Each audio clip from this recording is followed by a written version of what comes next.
తల్లికి విలువనివ్వనటువంటి సమాజంలోనికి మనం వెళ్ళిపోతున్నాం.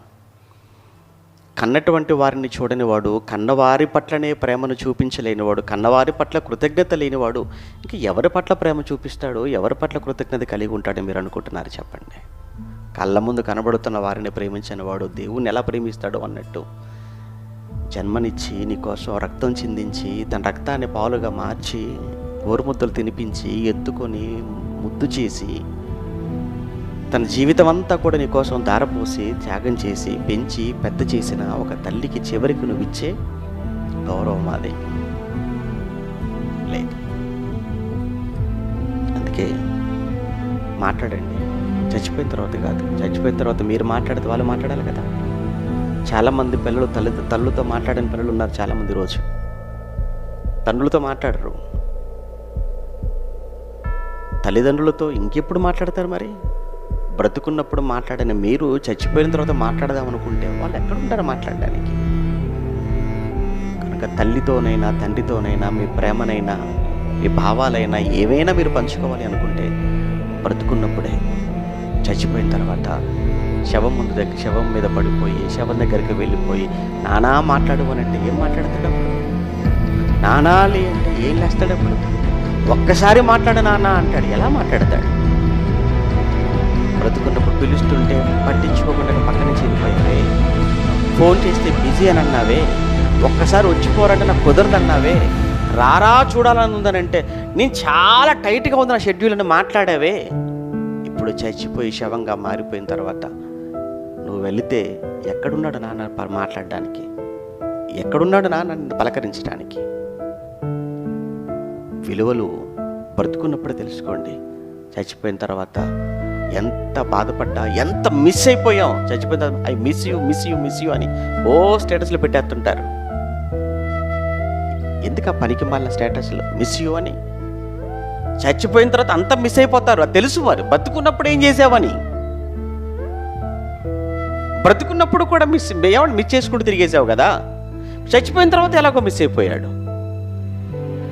ఏదున్నా మనిషి బ్రతుకున్నప్పుడే గుర్తించండి, తల్లినైనా తండ్రినైనా. అందుకే ఎఫెసీ 6లో ఏమన్నాడు?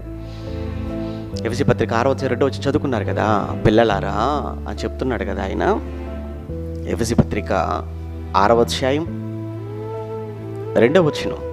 ఎఫెసీ పత్రిక 6:2 నీవు దీర్ఘాయుష్మంతుడు వగునట్లు అన్నాడు. చూడండి, నీవు దీర్ఘాయుష్మంతుడు వగునట్లు నీ తల్లిని నీ తండ్రిని సన్మానించు అన్నాడు.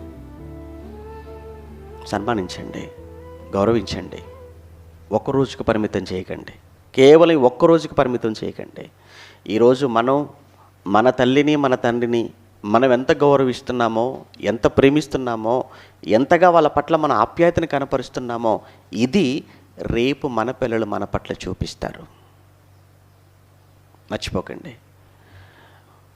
ఈరోజు మన కన్నవారి పట్ల మనం ఎంత బాధ్యత కలిగి ఉన్నామో, మన కన్నవారికి మనం ఏం చేస్తున్నామో, వారితో ఎంత ప్రేమగా మనం మాట్లాడుతున్నామో, ఎంత ప్రేమను వారితో మనం పంచుకుంటున్నామో ఇది రేపు మన పిల్లలకు మనం నేర్పించేది, చూపించేది అదే. దూరం పెట్టకండి ఎవరిని. అవును, వాళ్ళ ఆలోచనలు వేరుగా ఉంటాయి పెద్దవాళ్ళు కనుక, అంతే కదా. భార్యాభర్తలకు మీ ఆలోచనలే ఒక్కోసారి కలవవు. మరి నీకు తల్లిదండ్రులకు చాలా గ్యాప్, వాళ్ళ ఆలోచనలు వేరుగానే ఉంటాయి. అలా దూరం పెడదామా? అలానే ద్వేషిద్దామా? వద్దు, ద్వేషించకండి, దూరం పెట్టకండి, కలవండి, మాట్లాడండి, ప్రేమించండి. కానీ ఒకరోజు కాదు, 365 రోజులు వారిని జ్ఞాపకం చేసుకోండి, ప్రేమించండి. దయచేసి ఒక తల్లిగా తండ్రిగా నీ వలన వారు బాధపడుతున్నారు అంటే, నీ వలన వాళ్ళు తలదించుకుంటున్నారు అంటే, నీ వలన వాళ్ళు కన్నీళ్ళు పెట్టుకున్నారంటే ఆ రోజు నువ్వు చచ్చావని అర్థం. మళ్ళీ చెప్తున్నాను, నీ వలన ఒక కుమారుడుగా ఒక కుమార్తెగా నీ వలన నీ తల్లి కానీ నీ తండ్రి కానీ కన్నీళ్ళు పెట్టుకున్నారు అనంటే, బాధపడ్డారు అనంటే, వాళ్ళు నీ విషయంలో రోధించారు అనంటే, ఇక నీ కన్న తల్లిని తండ్రిని బాధ పెట్టి దుఃఖపెట్టి వారి దుఃఖానికి వారి ఏడుపుకు కారణమైన నువ్వు ఒక కొడుకుగా నువ్వు ఉంటే ఏంటి, నువ్వు లేకపోతే ఏంటి? వద్దు. నీ వలన ఎప్పుడు జ్ఞానం గల కుమారుడు తన తండ్రిని ఎప్పుడు ఏం చేస్తాడు? సంతోషపెడతాడు.